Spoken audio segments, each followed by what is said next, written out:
जय हिंद friends. Welcome to all in one. Friends, हमने इंडियन कोस्ट गार्ड, नाविक, जीडी, टीबी, यांत्रिक और जितने भी सिविलियन पोस्ट के एग्जामिनेशन हुए हैं उन सारे के एग्जामिनेशन के प्रीवियस ईयर क्वेश्चन पेपर को कलेक्ट करके उनसे जीके पोर्शंस के क्वेश्चंस पे हमने डिटेल एनालिसिस करके हमने उनसे 30 सेट का क्वेश्चन का सेट बनाया है। उसमें से अभी हम लोग सेकेंड पार्ट के क्वेश्चन जो भी हमने बनाए हैं उनका हम लोग डिटेल एनालिसिस करने वाले हैं, डिटेल डिस्कशन करने वाले हैं। चलिए स्टार्ट करते हैं। फ्रेंड्स, ये रहा पहला क्वेश्चन। पहला क्वेश्चन बता रहा है कि डोंगरी त्यौहार भारत के निम्नलिखित में से किस राज्य में मनाया जाता है। तो हम आपको बता दें कि डोंगरी त्यौहार जो है वो हिमाचल प्रदेश राज्य में मनाया जाता है। अब इससे रिलेटेड टॉपिक और पॉइंट हम लोग देख लेते हैं। जैसे ओडिशा है तो ओडिशा में ओडिसी नृत्य जो है या ओडिसी लोक नृत्य जो है वो ओडिशा में मनाया जाता है। कथकली नृत्य जो है वो केरल में मनाया जाता है और कुचिपुड़ी लोक नृत्य जो है वो आंध्र प्रदेश में मनाया जाता है। इससे रिलेटेड जितने भी टॉपिक बन पाएंगे उन सारे टॉपिक को हम डिस्कशन करते हुए चलेंगे। चलिए बढ़ते हैं अपने नेक्स्ट प्रश्न की ओर।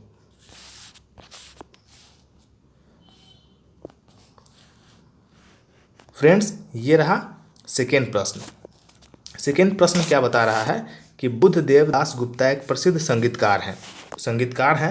ये इस टाइप का क्वेश्चन हर एक एग्जाम में पूछा जाता है। खास तौर पर इंडियन कोस्ट गार्ड में भी इससे एक क्वेश्चन पूछा गया है शहनाई वादक से, और उसमें पूछा गया था ये क्वेश्चन कि बिस्मिल्लाह खां का संबंध किस वाद्य यंत्र से है। इस क्वेश्चन को पूछा गया था। तो बिस्मिल्लाह खां जो है वो शहनाई वाद्य यंत्र से संबंधित है और इसी टॉपिक से हमने कलेक्ट किया है। इंपॉर्टेंट क्वेश्चन है इसको कि बुद्धदेव दास गुप्ता, ये क्वेश्चन भी SSC MTS में आ चुका है। बुद्धदेव दास गुप्ता एक प्रसिद्ध संगीतकार है, वो किससे संबंधित है? तो यह सरोद वाद्य यंत्र से संबंधित है। याद रखिएगा, सरोद वाद्य यंत्र से संबंधित है। चलिए बढ़ते हैं अपने नेक्स्ट प्रश्न की तरफ। नेक्स्ट प्रश्न है हमारा, ये क्वेश्चन भी SSC MTS में आ चुका है। 1919 के जालियांवाला बाग हत्याकांड के विरोध में किसने कैसरे हिंद की उपाधि लौटा दी थी? तो ये महात्मा गांधी ने कैसरे हिंद की उपाधि लौटा दी थी। इस क्वेश्चन को हमने इसमें इसलिए इन्वॉल्व किया है कि यहाँ से भी इंडियन कोस्ट गार्ड, नाविक, DB डोमेस्टिक ब्रांच में क्वेश्चन रिपीट किया गया था। वो ये क्वेश्चन था कि डॉक्टर BR अम्बेडकर और महात्मा गांधी के बीच जो पूना समझौता हुआ था, पूना पैक्ट जो हुआ था, वो कब हुआ था? तो पूना पैक्ट कब हुआ था ये जो है आप लोग हमें कमेंट बॉक्स के माध्यम से ज़रूर बताइएगा। ये क्वेश्चन को पूछा गया था और अधिकतर स्टूडेंट को, अगर जो पढ़ते हैं रेगुलर बेसिस पे, उनको पता होगा। बढ़ते हैं अपने नेक्स्ट प्रश्न। बहुत आसान क्वेश्चन है। निम्नलिखित में से कौन सा समूह ऊष्मा का सुचालक है? सुचालक कौन होता है? जिसमें ऊष्मा प्रवाहित हो सकती है वो सुचालक होता है। तो हम लोग को पता है, यहाँ पे हम देखते हैं फर्स्ट ऑप्शन में रेत, लकड़ी और चांदी है। लकड़ी तीनों ऑप्शन में कॉमन है और लकड़ी जो है ऊष्मा का कुचालक होता है। लकड़ी में ऊष्मा संचरण नहीं कर सकती है, ऊष्मा जो है लकड़ी से होकर नहीं जा सकती है। तो ये 3 ऑप्शन तो वैसे ही कैंसिल हो गया और चौथा ऑप्शन बच गया। तो यही आपका राइट आंसर हो जाएगा। स्टील, तांबा और एल्युमिनियम तीनों में ऊष्मा का संचरण हो सकता है। चलिए बढ़ते अपने नेक्स्ट प्रश्न की तरफ। अगला प्रश्न क्या है कि खान अब्दुल गफ्फार खान, यहाँ से भी एक क्वेश्चन रिपीट हुआ था और वो क्वेश्चन रिपीट हुआ था मुस्लिम लीग से। इसलिए हमने इस क्वेश्चन को इन्वॉल्व किया है क्योंकि ये SSC MTS में रिपीटेड है और SSC सिलेक्शन पोस्ट में भी आ चुका है और CHSL में भी एक क्वेश्चन रिपीट हुआ था खुदाई खिदमतगार से। इसलिए हमने इस क्वेश्चन को इंक्लूड किया है।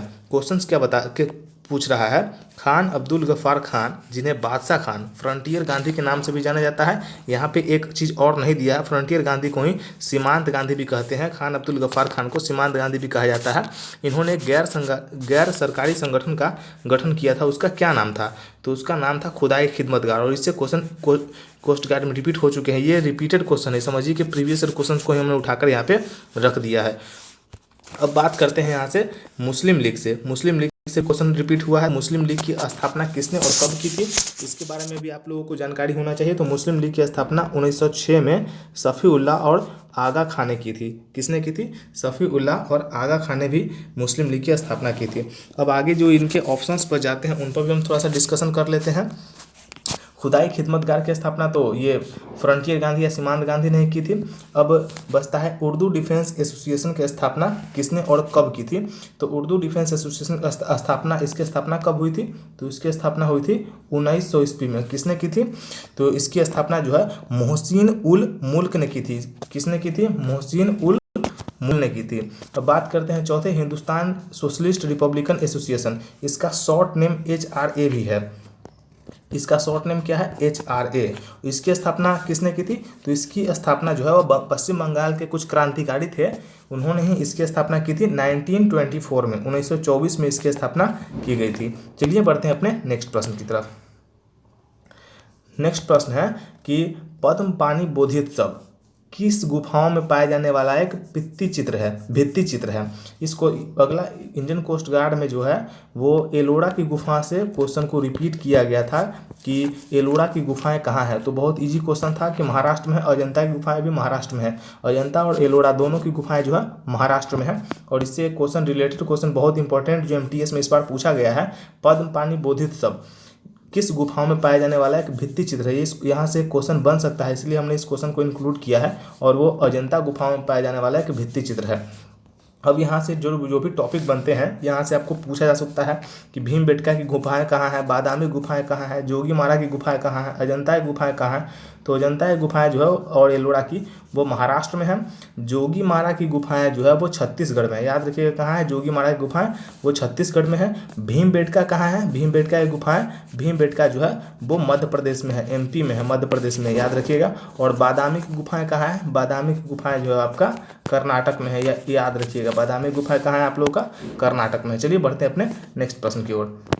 यहाँ से पोषी स्तर यानी कि आहार श्रृंखला से भी क्वेश्चन रिपीट किए जाते हैं साइंस में, बहुत इंपॉर्टेंट है ये, इसलिए इसको ध्यान रखिएगा। यहाँ से भी एक क्वेश्चन को टेक ऑफ किया गया है, उठाया गया है यहाँ से भी एक क्वेश्चन को। नाविक डीवी में यानी कि नाविक डीवी या GD दोनों में सेक्शन 1 होता है, सेक्शन 1 में क्वेश्चन उठाया हुआ था यहाँ से। इसको भी देख लेते हैं हम लोग कि क्वेश्चन क्या बता रहा है कि नीचे दिए गए कथनों में से कौन सा कथन सही है। तो इसमें से सबसे पहले देख लेते हैं, पोषी स्तर 4 में पारिस्थितिकी तंत्र में नहीं पाया जाता है। ये तो बिल्कुल गलत है, बिल्कुल गलत है, ये तो हो ही नहीं सकता है। पोषी स्तर 2 में अधिकतम ऊर्जा होती है, हाँ ये पोषी स्तर 2 में अधिकतम ऊर्जा होती है। कैसे होती है? तो पोषी स्तर 1 के अंतर्गत यानी कि प्रथम पोषी स्तर के अंतर्गत जो भी घास है या जो भी उत्पादक श्रेणी के तत्व हैं या उत्पादक श्रेणी में जो भी आते हैं वो भी पोषी स्तर 1 में आते हैं। और पोषी स्तर 2 में कौन आते हैं? पोषी स्तर 2 में आते हैं जो उत्पादक को ग्रहण करते हैं, जैसे कि घास को खा जाता है टिड्डा, पोषी स्तर 3 में आ जाता है। और टिड्डा को फिर कौन खाता है? टिड्डा को खाया जाता है मेढक या फिर कोई और जंतु खाता है, तो वो पोषी स्तर 3 में आ जाता है। इसी तरीके से आहार जाल का निर्माण होता है।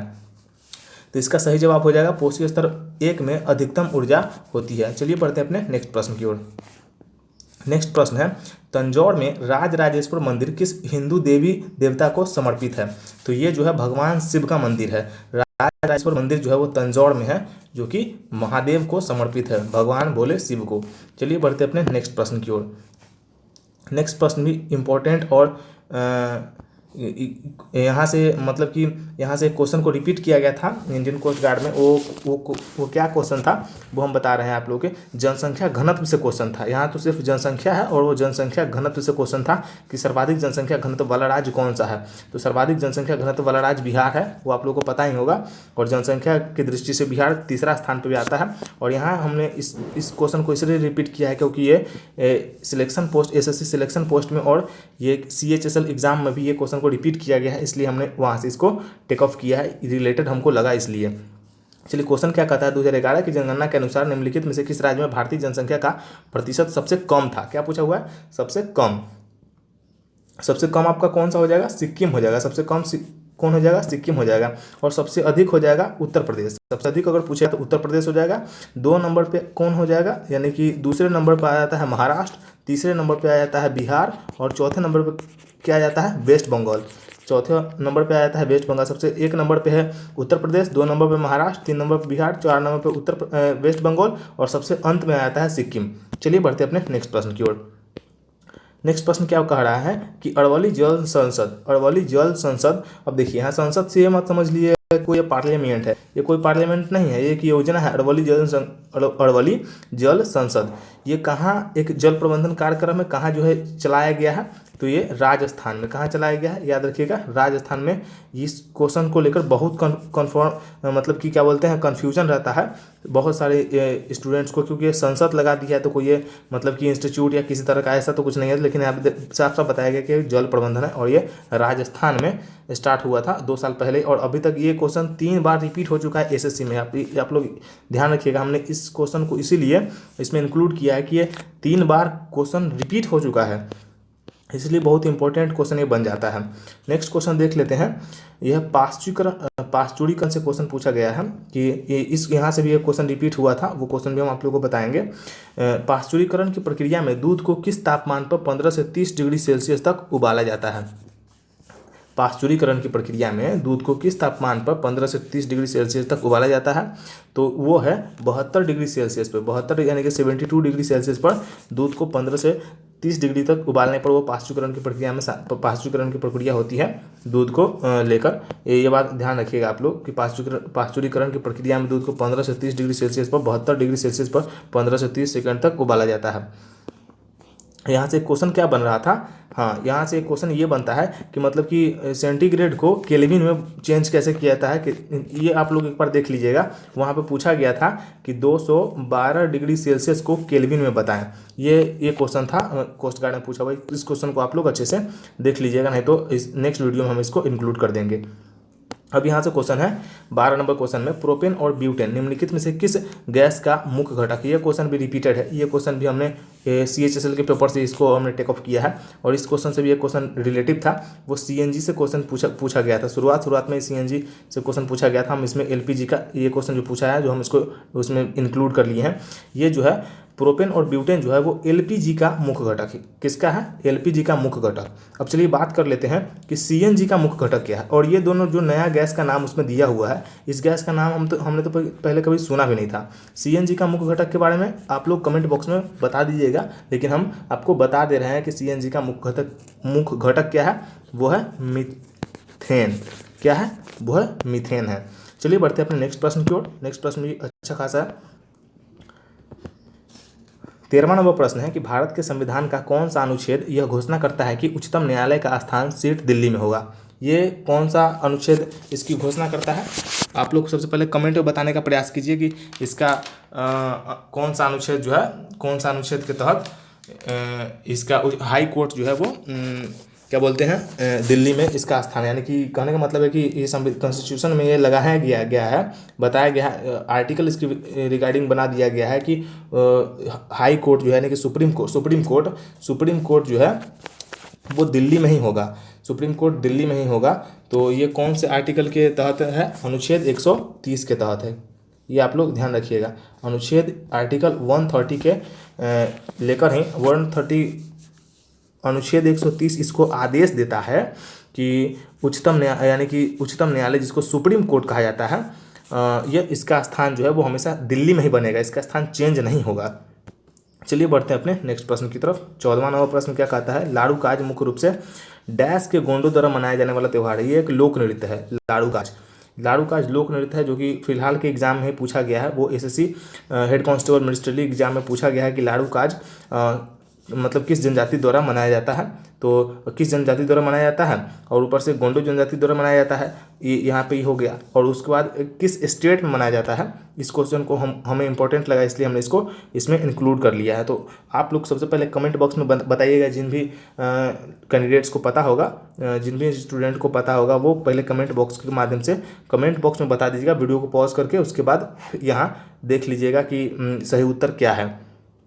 तो लाड़ू काज जो है वो मध्य प्रदेश का लोक नृत्य है। कहाँ का लोक नृत्य है, MP का लोक नृत्य है, और गोंडा जनजाति द्वारा मनाया जाने वाला यह त्यौहार है। चलिए बढ़ते हैं अपने नेक्स्ट प्रश्न की ओर। 15वां नंबर प्रश्न है और अंतिम प्रश्न है कि अकबर के समकालीन महाराणा प्रताप निम्नलिखित में से किस साम्राज्य के शासक थे।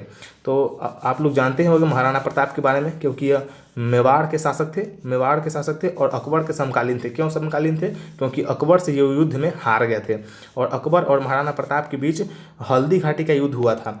हल्दी घाटी का युद्ध अकबर और महाराणा प्रताप के बीच हुआ था, जिसमें से 1576 में हुआ था हल्दी घाटी। और हल्दी घाटी का युद्ध और महाराणा प्रताप के बीच, अकबर और महाराणा प्रताप के बीच, जिसमें से महाराणा प्रताप यहाँ पे हार गए थे। और अकबर की तरफ से सेना का नेतृत्व जो है वो मान सिंह ने किया था, यानी कि जोधा भाई की जो भाई था मान सिंह, वो भी युद्ध बहुत कुशल था। उसमें युद्ध नीति में बहुत कुशल योद्धा था मान सिंह। वही उसी ने अकबर की तरफ से सेना का नेतृत्व किया था और महाराणा प्रताप को हरा दिया था, और वो इसके समकालीन हो गए थे।